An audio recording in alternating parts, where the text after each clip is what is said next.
जय श्री राम जी। आप सभी को आपके अपने YouTube चैनल धार्मिक भजन कीर्तन बरवाला में आप सभी का स्वागत है। जैसे कि आप सभी को पता है कि आज सोमवार है, तो सोमवार के दिन सोमवार का व्रत करते हैं, सौम्य प्रदोष का व्रत करते हैं और 16 सोमवार का भी व्रत किया जाता है। तो आज की इस वीडियो में हम आप सबको सोमवार की, सौम्य प्रदोष व्रत की और 16 सोमवार की व्रत कथाएँ सुनाएंगे। उसके बाद आरती करेंगे। तो आप वीडियो को लास्ट तक ज़रूर सुने और सारी कथाओं को सुनकर कमेंट करके ज़रूर बताएं कि कथा आपको कैसी लगी। तो आइए सबसे पहले मैं आप सभी को सोमवार व्रत की विधि बताता हूँ। शुरू करते हैं। सोमवार का व्रत साधारणतः दिन के तीसरे पहर तक होता है। व्रत में फलाहार या प्रायण का कोई खास नियम नहीं है, किंतु यह आवश्यक है कि दिन रात में केवल एक समय भोजन करें। सोमवार के व्रत में शिवजी पार्वती जी का पूजन करना चाहिए। सोमवार के व्रत 3 प्रकार के होते हैं, साधारणतः प्रति सोमवार, सौम्य प्रदोष और 16 सोमवार, जैसा कि मैंने आपको वीडियो की स्टार्टिंग में बताया था। विधि तीनों की एक जैसी है। शिव पूजन के पश्चात कथा सुननी चाहिए। व्रत कथा, प्रदोष व्रत कथा और 16 सोमवार का व्रत कथा तीनों अलग अलग हैं। सो आगे ध्यान से सुनिए। शुरू करते हैं सोमवार की व्रत कथा। एक नगर में बहुत धनवान साहूकार रहता था। उसके घर में धन की कोई कमी नहीं थी, परंतु वह बहुत दुखी था क्योंकि उसके कोई पुत्र नहीं था। वैसी चिंता में दिन रात दुखी रहता था। पुत्र की कामना के लिए वह प्रत्येक सोमवार शिवजी का पूजन, व्रत और पूजन किया करता था। वह सायंकाल मंदिर में जाकर शिवजी के सामने दीपक जलाया करता था। उसके इस भक्ति भाव को देखकर एक समय पार्वती जी ने शिवजी महाराज से कहा, महाराज, यह साहूकार आपका अनन्य भगत है, सदैव आपका व्रत और पूजन बड़ी श्रद्धा से करता है। आपको इसकी मनोकामनाएं पूर्ण करनी चाहिए। शिवजी ने कहा, हे पार्वती, यह संसार कर्म क्षेत्र है। किसान खेत में जैसा बीज बोता है वैसा ही उसको फल मिलता है। उसी समय मनुष्य इस संसार में जैसा कर्म करते हैं वैसे ही फल भोगते हैं। माता पार्वती के अनंत आग्रह से कहा, महाराज, जब आपका अनन्य भगत है और अगर इसको कोई किसी प्रकार का दुख है तो उसे आपको अवश्य दूर करना चाहिए। आप तो सदैव अपने भक्तों पर दयालु होते हैं और उनके दुखों को दूर करते हैं। यदि आप ऐसा नहीं करेंगे तो मनुष्य आपका पूजन तथा व्रत क्यों करेंगे। माता पार्वती का ऐसा आग्रह देख शिवजी कहने लगे, हे पार्वती, इसके कोई पुत्र नहीं है। इसी चिंता में यह अत्यंत दुखी रहता है। इसके भाग्य में पुत्र न होने पर भी मैं इसको पुत्र की प्राप्ति का वर देता हूँ, परंतु वह पुत्र केवल 12 वर्ष तक जीवित रहेगा। इसके पश्चात वह मृत्यु को प्राप्त हो जाएगा। इससे अधिक मैं इसके लिए कुछ नहीं कर सकता। माता पार्वती और भगवान शिव का यह वार्तालाप साहूकार सुन रहा था। इससे उसको न कोई प्रसन्नता हुई और न ही कोई दुख हुआ। वह पूर्व की तरह शिवजी का व्रत और पूजन करने लगा। कुछ समय बाद साहूकार की स्त्री गर्भवती हुई और 10वें महीने उसके एक सुंदर गर्भ से सुंदर पुत्र की प्राप्ति हुई। साहूकार के घर में बहुत खुशियां मनाई गई, परंतु साहूकार तो यह जानता था कि उसकी केवल 12 वर्ष की आयु है, इसलिए उससे अधिक प्रसन्नता प्रकट नहीं की और न ही किसी को यह भेद बताया। जब वह बालक 12 वर्ष का हो गया तो बालक की माता 11 वर्ष का हो गया तो बालक की माता उसके पिता से उसके विवाह के लिए कहा। साहूकार ने कहा, अभी मैं इसका विवाह नहीं करूंगा, मैं अपने पुत्र को काशी जी पढ़ने के लिए भेजूंगा। साहूकार ने बालक के मामा को बुलाकर उसको बहुत सा धन देकर कहा, तुम इस बालक को काशी जी पढ़ने के लिए ले जाओ और रास्ते में जिस स्थान पर भी जाओ यज्ञ और ब्राह्मणों को भोजन कराते और दक्षिणा देते हुए जाना। दोनों मामा भांजे यज्ञ करते और ब्राह्मणों को भोजन कराते तथा दक्षिणा देते हुए काशी की ओर चल पड़े।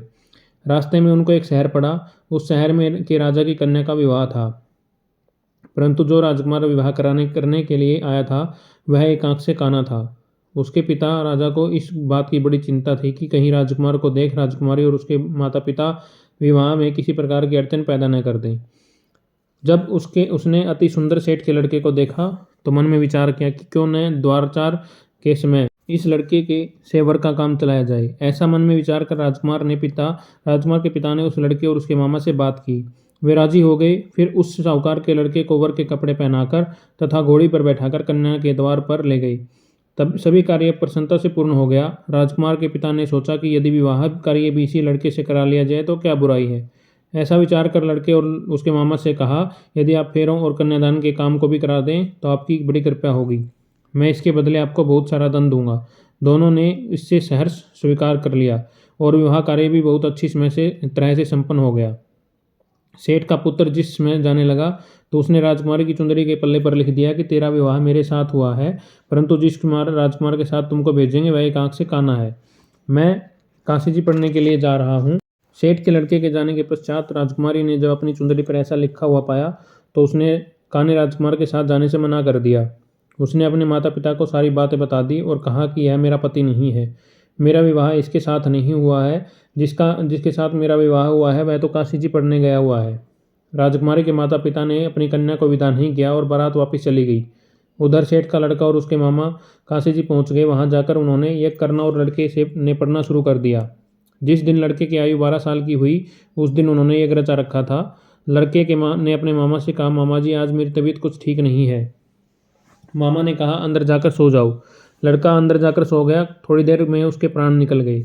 जब उसके मामा ने आकर देखा कि उसका भांजा मृत पड़ा है तो उसको बड़ा दुख हुआ। उसने सोचा कि अगर मैं अभी रोना पीटना मचा दूंगा कि यज्ञ का कार्य अधूरा रह जाएगा। अतः उसने जल्दी से यज्ञ का कार्य समाप्त कर ब्राह्मणों के जाने के बाद रोना पीटना शुरू कर दिया। संयोगवश उसी समय शिव पार्वती उधर से जा रहे थे। जब उन्होंने जोर जोर से रोने की आवाज़ सुनी तो पार्वती कहने लगी, महाराज कोई दुखिया रो रहा है, इसके कष्ट को दूर कीजिए। जब शिवजी पार्वती जी वहां पहुंचे तो उन्होंने पाया कि वहां एक लड़का मृत पड़ा है। माता पार्वती कहने लगी, महाराज यह तो उसी सेठ का लड़का है जो आपके वरदान से उत्पन्न हुआ था। शिवजी ने कहा, हे पार्वती इसकी आयु इतनी ही थी, वह सो भोग चुका। जब पार्वती जी ने कहा, हे महाराज इस बालक को और आयु दो, नहीं तो इसके माता पिता तड़प तड़प कर मर जाएंगे। माता पार्वती के बार बार आग्रह करने पर शिवजी जी ने उसको जीवन का वरदान दिया। बोलिए शिवजी भगवान की जय। शिवजी की कृपा से वह लड़का जीवित हो गया। शिवजी और पार्वती जी कैलाश पर्वत को चले गए। शिक्षा पूर्ण होने पर वह लड़का और उसके मामा उसी प्रकार यज्ञ करते, ब्राह्मणों को भोजन कराते और दक्षिणा देते अपने घर की ओर चल पड़े। रास्ते में उसी शहर में आए वहाँ जहाँ उस लड़के का वहाँ की राजकुमारी के साथ विवाह हुआ था। वहाँ आकर उन्होंने यज्ञ आरंभ कर दिया। उस लड़के के ससुर वहाँ के राजा ने उनको पहचान लिया और महल में ले जाकर उसकी बहुत आवभगत की। बहुत से दास दासियों सहित आदरपूर्वक अपनी बेटी को राजकुमार के साथ विदा किया। जब वे अपने शहर के निकट आए तो मामा ने कहा, मैं पहले तुम्हारे घर जाकर तुम्हारे माता पिता को खबर कर देता हूँ। जब उस लड़के के मामा घर पहुंचा तो लड़के के माता पिता घर की छत पर बैठे थे। उन्होंने यह प्रण कर रखा था कि यदि हमारा पुत्र सकुशल लौट आया तो हम राजी खुशी नीचे आ जाएंगे, नहीं तो छत से गिरकर अपने प्राण दे देंगे। उस लड़के के मामा ने आकर यह सब समाचार दिया कि आपका पुत्र आ गया है। उनको विश्वास नहीं हुआ। तब उसके मामा ने शपथपूर्वक कहा कि आपका पुत्र अपनी पत्नी और बहुत सारा धन साथ लेकर आया है। तो सेठ प्रसन्नता से भर उठा। सेठ सेठानी आनंदपूर्वक नीचे आए। बाहर आकर उन्होंने अपने पुत्र तथा उसकी पत्नी का भरपूर स्वागत किया। सभी बड़ी प्रसन्नता के साथ रहने लगे। जो कोई सोमवार के व्रत को धारण करता है अथवा इस कथा को पढ़ता या सुनता है उसके सब दुख दूर होते हैं, उसकी समस्त मनोकामनाएं पूर्ण होती हैं तथा वह इस लोक में नाना प्रकार के सुख भोगकर अंत में सदाशिव के लोक को प्राप्त होता है। बोलिए शिव शंकर भगवान की जय हो। आइए अब आपको सौम्य प्रदोष की व्रत कथा सुनाता हूँ। पूर्व काल में एक विधवा ब्राह्मणी प्रत्येक प्रातः ऋषियों की आज्ञा ले अपने पुत्र को साथ लेकर भिक्षा लेने जाती थी और संध्या को लौट आती। भिक्षा में जो मिलता उससे अपना कार्य चलाती और शिवजी का प्रदोष व्रत भी करती। एक दिन जब वह भिक्षा के लिए अपने पुत्र को साथ लेकर जा रही थी तो मार्ग में उसे विदर्भ देश के राजकुमार मिला। शत्रुओं ने उसे अपनी राजधानी से बाहर निकाल दिया था और उसके पिता को मार दिया था। अतः वह मारा मारा फिर रहा था। ब्राह्मणी उसे अपने साथ ले आई और अपने पुत्र के साथ उसका पालन पोषण करने लगी। एक दिन वह दोनों राजकुमार ब्राह्मण बालक ने वन में गंधर्व कन्याओं को देखा। ब्राह्मण बालक घर लौट आया परंतु राजकुमार साथ नहीं आया, क्योंकि वह अंशुमति नाम की गंधर्व कन्या के से बातें करने लगा। दूसरे दिन वह फिर अपने घर से वहां आया जहां अंशुमति अपने माता पिता के साथ बैठी थी। कुछ दिन पश्चात अंशुमति के माता पिता ने राजकुमार धर्मगुप्त से कहा कि तुम विदर्भ देश के राजकुमार धर्मगुप्त हो। हम श्री शंकर जी की आज्ञा से अपनी पुत्री अंशुमति का विवाह तुम्हारे साथ कर देते हैं। राजकुमार धर्मगुप्त का विवाह अंशुमति के साथ हो गया। बाद में राजकुमार ने गंधर्व राज की सेना की सहायता से विदर्भ देश पर अधिकार कर लिया और ब्राह्मणी के पुत्र को अपना मंत्री बना लिया। यथार्थ में यह सब उस ब्राह्मणी के प्रदोष व्रत का फल था। बस उसी समय से यह प्रदोष व्रत संसार में प्रतिष्ठित हुआ। बोले शंकर भगवान की जय हो। सौम्य प्रदोष व्रत की कथा यहीं पर समापन होती है। अब आप सभी को 16 सोमवार की व्रत कथा सुनाता हूँ। जैसा कि मैंने वीडियो के स्टार्टिंग में बताया था कि हम सोमवार की व्रत कथा, सौम्य प्रदोष व्रत कथा और 16 सोमवार की व्रत कथा के बाद आरती करेंगे। तो आइए शुरू करते हैं 16 सोमवार की व्रत कथा। मृत्युलोक में भ्रमण करने की इच्छा करते एक समय श्री भूतनाथ भगवान भोलेनाथ माता पार्वती के साथ मृत्युलोक में पधारे। भ्रमण करते करते दोनों विदर्भ देशांतर्गत अमरावती नाम की अति रमणीक नगरी में पहुंचे। अमरावती नगरी अमरपुरी के संदर्भ सब प्रकार के सुखों से परिपूर्ण थी। उसमें वहाँ के महाराज द्वारा बनाया हुआ अति रमणीक शिव जी का मंदिर भी था। भगवान शंकर भगवती पार्वती के साथ उस मंदिर में भी निवास करने लगे। एक समय माता पार्वती भगवान भोलेनाथ को प्रसन्न देख मनोविनोद करने की इच्छा से बोली, हे महाराज, आज तो हम दोनों चौसर खेलेंगे। शिवजी ने प्राण प्रिया की बात को मान लिया और चौसर खेलने लगे। उस समय मंदिर का पुजारी ब्राह्मण मंदिर में पूजा करने आया। माता पार्वती ने पुजारी से प्रश्न किया कि पुजारी जी बताओ, इस बाजी में हम दोनों में से किसकी जीत होगी। ब्राह्मण बिना विचार किए शीघ्रता से बोल उठा कि महादेव जी की जीत होगी। थोड़ी देर में बाजी समाप्त हो गई और पार्वती जी की विजय हुई। पार्वती जी बहुत क्रोधित हुई और ब्राह्मण को झूठ बोलने के अपराध में के कारण श्राप देने की उद्यत हुई। भोलेनाथ ने माता पार्वती को बहुत समझाया, परंतु उन्होंने ब्राह्मण को कोढ़ी होने का श्राप दे दिया। कुछ समय बाद पार्वती जी के श्रापवश पुजारी के शरीर में कोढ़ पैदा हो गया। वह अनेक प्रकार के दुखी रहने लगा। पुजारी को श्राप कष्ट भोगते हुए बहुत दिन हो गए। तब एक दिन देवलोक की अप्सरा शिवजी की पूजा हेतु उसी मंदिर में पधारी। पुजारी की कोढ़ के कष्ट को देख उसने बड़े दयाभाव से उससे रोगी होने का कारण पूछा। पुजारी ने निसंकोच सारी बातें कह दी। वे अप्सराएं बोली, हे पुजारी, अब तुम अधिक दुखी मत होना, भगवान शिव तुम्हारे कष्ट को दूर कर देंगे। तुम सब व्रतों में श्रेष्ठ षोडश सोमवार का व्रत भक्तिभाव से किया करो। पुजारी ने अप्सराओं से विनम्र भाव से षोडश सोमवार व्रत की विधि पूछी। अप्सरा ने बताया कि सोमवार को भक्ति के साथ व्रत करें, स्वच्छ वस्त्र पहने, संध्या व उपासना के बाद आधा सेर गेहूं का आटा लें, उसमें 3 अंग बनाएं, घी, गुड़, दीप, नैवेद्य, पुंगीफल, बेलपत्र, जनेऊ, जोड़ा, चंदन, अक्षत, पुष्प आदि के साथ प्रदोष काल में भगवान शंकर का विधि से पूजन करें। तत्पश्चात 3 अंगों में से एक शिवजी को अर्पण कर दें, बाकी 2 को शिवजी का प्रसाद समझकर उपस्थित जनों में बांट दें और आप भी प्रसाद पाएं। इस विधि से 16 सोमवार का व्रत करें। 17वें सोमवार को पाव सेर पवित्र गेहूं के आटे की बाटी बनाएं, उसमें घी और गुड़ मिलाकर चूरमा बनाएं, भगवान भोलेनाथ को भोग लगाकर उपस्थित भक्तों में बांटें। उसके पश्चात कुटुंब इस सहित प्रसाद लें और शिवजी की कृपा से उसके सभी मनोरथ पूर्ण हो जाते हैं। ऐसा कहकर अप्सराएं स्वर्ग को चली गई। ब्राह्मण ने यथाविधि 16 सोमवार का व्रत किया और भगवान शिवजी की कृपा से रोगमुक्त होकर आनंद से रहने लगा। कुछ दिन बाद शिवजी और पार्वती जी फिर से उस मंदिर में पधारे। ब्राह्मण को निरोग देख पार्वती जी ने ब्राह्मण से रोगमुक्त होने का उपाय पूछा तो ब्राह्मण ने 16 सोमवार व्रत की कथा सुनाई। पार्वती जी अति प्रसन्न हो ब्राह्मण की व्रत की विधि पूछकर स्वयं व्रत करने को तैयार हो गई। व्रत करने के बाद उनकी मनोकामनाएं पूर्ण हुई और उनके रूठे हुए पुत्र स्वामी कार्तिकेय स्वयं माता के आज्ञाकारी हुए। कार्तिकेय जी को अपना यह विचार परिवर्तन का रहस्य जानने की इच्छा हुई। वे माता से बोले, हे माता, आपसे ऐसा कौन सा उपाय किया जिससे मेरा मन आपकी ओर आकर्षित हुआ।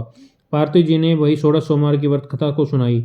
कार्तिकेय जी ने कहा, इस व्रत को मैं भी करूंगा, क्योंकि मेरा प्रिय मित्र ब्राह्मण बहुत दुखी दिल से प्रदेश गया है, मेरी उससे मिलने की बहुत इच्छा है। कार्तिकेय जी ने भी इस व्रत को किया और उसका प्रिय मित्र मिल गया। मित्र ने इस आकस्मिक मिलन का भेद कार्तिकेय जी से पूछा तो वे बोले, हे मित्र, हमने तुम्हारे मिलने से की इच्छा करके 16 सोमवार का व्रत किया था। अब तो ब्राह्मण मित्र को अपने विवाह की बड़ी इच्छा हुई। उसने कार्तिकेय जी से व्रत की विधि पूछी और यथाविधि व्रत किया।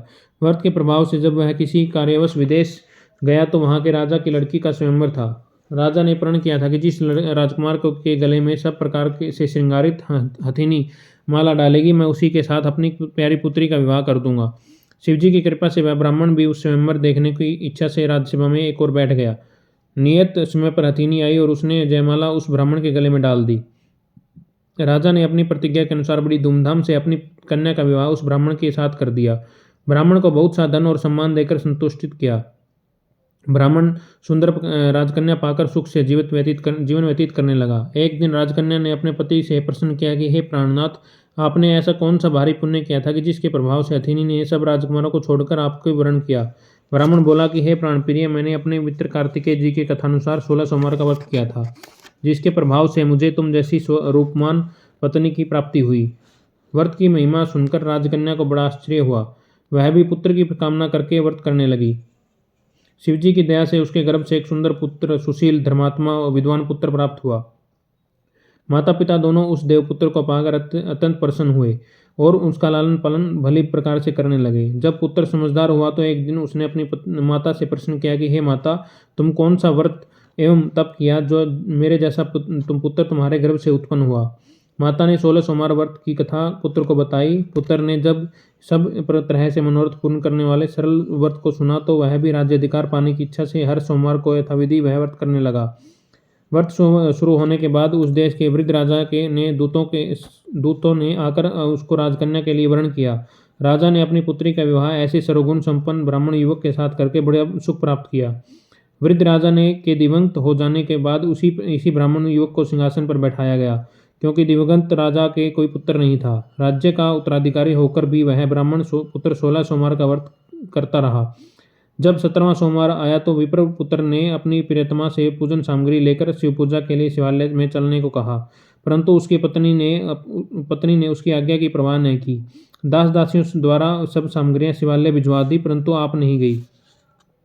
जब राजा ने शिवजी का व्रत पूजन समाप्त किया तब आकाशवाणी हुई, हे राजा, अपनी इस रानी को राजमहल से निकाल दे, नहीं तो यह तेरा सर्वनाश कर देगी। आकाशवाणी सुनकर राजा ने के आश्चर्य का ठिकाना नहीं रहा। उसने मंत्रांगण में आकर अपने सभासदों को बुलाकर पूछा, हे मंत्रियों, मुझे आज शिवजी की आकाशवाणी हुई कि राजा तू अपनी इस रानी को निकाल दे, नहीं तो यह तेरा सर्वनाश कर देगी। राज्य में मंत्री और सभासद आदि सब इसमें और दुख में डूब गए, क्योंकि जिस कन्या के कारण राज्य मिला वह राजा उसी को निकालने का जाल रच रहा है, यह कैसे हो सकेगा। राजा ने अपनी पत्नी को राजमहल से निकाल दिया। रानी दुखी हृदय से भाग्य को कोसती हुई नगर के बाहर चली गई। बिना पद त्राण, फटे हुए वस्त्र, भूख से दुखी हो धीरे धीरे चलकर वह ग्राम में पहुंची। वहां एक बुढ़िया सूत काटकर बेचने जाती थी। रानी की करुण दशा देखकर बोले कि चल तू मेरा सूत बिकवा दे, मैं वृद्ध हूँ और भाव नहीं जानती हूँ। यह बात सुनकर रानी ने बुढ़िया के सिर से सूत की गठरी उतारकर अपने सिर पर रख ली। थोड़ी देर बाद आंधी आई और बुढ़िया का सूत पोटली सहित उड़ गया। बेचारी बुढ़िया पछताती रह गई और रानी को अपने से दूर करने रहने को कहा। उसके बाद रानी एक तेली के घर गई तो शिवजी के प्रकोप के कारण तेली के सब मटके उसी क्षण चटक गए। तेली ने भी रानी को अपने घर से निकाल दिया। अत्यंत दुख पाती हुई रानी एक नदी के तट पर गई तो नदी का समस्त जल सूख गया। तत्पश्चात रानी एक वन में गई, वहां सरोवर में पानी पीने गई। उसके हाथ का स्पर्श होते ही सरोवर का जल नीलकमल के समान जल असंख्य कीड़ामय होकर गंदा हो गया। रानी ने भाग्य पर दोषारोपण करते हुए उस जल को पीकर पेड़ की शीतल छाया में विश्राम करना चाहा, परंतु रानी जिस पेड़ के नीचे जाती उस पेड़ के पत्ते तत्काल टूटकर गिर जाते। वन सरोवर जल की ऐसी दशा देख गौ चराते ग्वालों ने अपने गोसाई जी से, जो उस जंगल में स्थित मंदिर के पुजारी थे, यह बात बताई। गोसाई जी के आदेशानुसार ग्वाले रानी को पकड़कर गोसाई जी के पास लाए। रानी की मुख कांति और शरीर शोभा देख गोसाई जी जान गए कि यह अवश्य ही कोई विधि की गति की मारी कुलीन स्त्री है। पुजारी ने रानी से कहा कि पुत्री, मैं तुमको अपनी पुत्री के समान रखूंगा, तुम मेरे आश्रम में ही रहो, मैं तुमको अपनी किसी प्रकार का कष्ट नहीं दूंगा। गोसाई जी के वचन सुनकर रानी को धीरज हुआ, वह आश्रम में रहने लगी। रानी जो भोजन बनाती उसमें कीड़े पड़ जाते, जल भरकर लाती तो उसमें भी कीड़े पड़ जाते। रानी की ऐसी दशा देख गोसाई जी भी बहुत दुखी हुए और रानी से बोले, हे बेटी, तुम्हारे ऊपर कौन सी देवता का कोप है जिससे तुम्हारी ऐसी दशा हुई। पुजारी की बात सुनकर रानी ने शिवजी के पूजन का बहिष्कार करने की बात बताई तो पुजारी शिवजी महाराज की अनेक प्रकार की स्तुति करते हुए रानी से बोले कि हे पुत्री, तुम सब मनोरथ पूर्ण करने वाले 16 सोमवार का व्रत करो, उसके प्रभाव से तुम्हारे सब कष्ट से दूर हो जाएंगे और तुम कष्ट मुक्त हो जाओगी। गोसाई जी की बात सुनकर रानी ने 16 सोमवार का व्रत किया। 17वें सोमवार को विधि विधान सहित पूजन किया। उस पूजन के प्रभाव से राजा के हृदय में विचार उत्पन्न हुआ कि रानी को गए बहुत समय व्यतीत हो गया, न जाने कहाँ कहाँ भटकती होगी, उसे ढूंढना चाहिए। यह सोच रानी को तलाश करने के लिए राजा ने चारों दिशाओं में दूत भेजे। वे दूत रानी को ढूंढते हुए पुजारी के आश्रम में पहुंचे। वहां रानी को पाकर पुजारी से रानी को अपने साथ लेकर जाने का आग्रह करने लगे, परंतु पुजारी ने मना कर दिया। दूत चुपचाप लौट आए और महाराज को रानी का पता बतलाया। रानी का पता पाकर राजा स्वयं पुजारी के आश्रम में गए और पुजारी से कहा, महाराज, जो देवी आपके आश्रम में रहती है वह मेरी पत्नी है। शिवजी के कोप से मैंने इसको त्याग दिया था, अब इस पर से शिवजी का प्रकोप शांत हो गया है, इसलिए मैं इसे लेने आया हूँ। आप इसको मेरे साथ जाने की आज्ञा दे दीजिए। गोसाई जी ने राजा के वचन को सत्य समझकर रानी को राजा के साथ जाने की अनुमति दे दी। गोसाई की आज्ञा पाकर रानी प्रसन्न होकर राजा के साथ महल में आई। नगरवासियों ने नगर द्वार तथा नगर को तोरण एवं बंधनवारों से विविध विधि से सजवाया। घर घर में मंगल गान होने लगे। पंडितों ने विविध मंत्रों से उच्चारण कर अपनी राजरानी का स्वागत किया। ऐसी अवस्था में रानी ने तुरंत पुनः अपनी राजधानी में प्रवेश किया। महाराज ने ब्राह्मणों को अनेक तरह से दान आदि देकर संतुष्ट किया। याचकों को धन धान्य दिया। नगरी में स्थान स्थान पर सदाव्रत खुलवाए जहाँ भूखों को भोजन मिलता था। इस प्रकार से राजा शिवजी की कृपा का पात्र हो राजधानी में रानी के साथ अनेक तरह से सुखों का भोग करता हुआ 16 सोमवार का व्रत करने लगा। विधिवत शिवजी पूजन करते हुए इस लोक में अनेक सुखों को भोगने के पश्चात दोनों शिवपुरी को पधारे। बोले श्री शंकर भगवान की जय हो। जो मनुष्य मनसा वाचा कर्मणा भक्ति सहित 16 सोमवार का व्रत एवं पूजन इत्यादि विधिवत करता है वह इस लोक में समस्त सुखों को भोगकर अंत में शिवपुरी को प्राप्त होता है।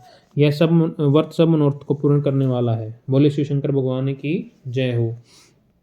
तो आज की इस वीडियो में हमने आप सभी को सौम्य प्रदोष व्रत कथा, 16 सोमवार की व्रत कथा और सोमवार की व्रत कथा सुनाई। अब हम शिव शंकर भगवान की आरती करते हैं। तो आइए।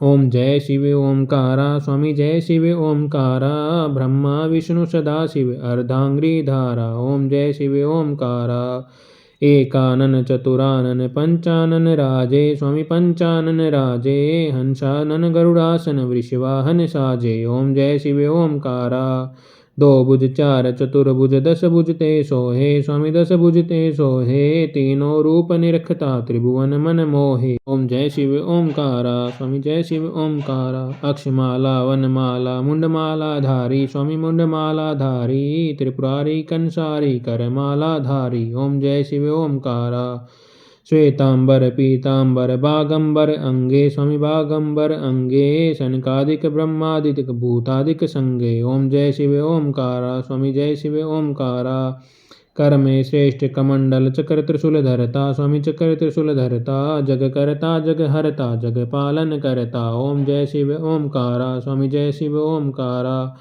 ब्रह्मा विष्णु सदा शिव जानत अविवेका स्वामी जानत अविवेका प्रणवाक्षर के मध्य ये तीनों एका। ओम जय शिव ओमकारा त्रिगुण स्वामी जी की आरती जो कोई नर गावे स्वामी प्रेम सहित गावे कहत शिवानंद स्वामी मन भजत हरि हर स्वामी मन वांछित फल पावे। ओम जय शिव ओमकारा स्वामी जय शिव ओमकारा स्वामी जय शिव ओमकारा ब्रह्मा विष्णु सदा शिव अर्धांगिरीधारा। ओम जय शिव ओमकारा। बोले शिव शंकर भगवान की जय हो। आज की 16 सोमवार की व्रत कथा, सोमवार व्रत कथा और सौम्य प्रदोष व्रत कथा आरती सहित यहीं पर समाप्त होती है। आप सभी को कथा कैसी लगी कमेंट करके ज़रूर हमें बताएं। अगर कुछ गलती त्रुटि हुई है हमारी इस वीडियो में तो हमें कमेंट करके ज़रूर बताएं ताकि हम आगे की वीडियो में हम इस गलती को सुधार सकें। धन्यवाद। आप सभी को ऐसी धार्मिक कथाएं भजन सुनने के लिए हमारे YouTube चैनल धार्मिक भजन कीर्तन बरवाला को लाइक करें, सब्सक्राइब करें और आगे शेयर करें। भगवान भोलेनाथ आप सभी पर अपनी कृपा बनाए रखें।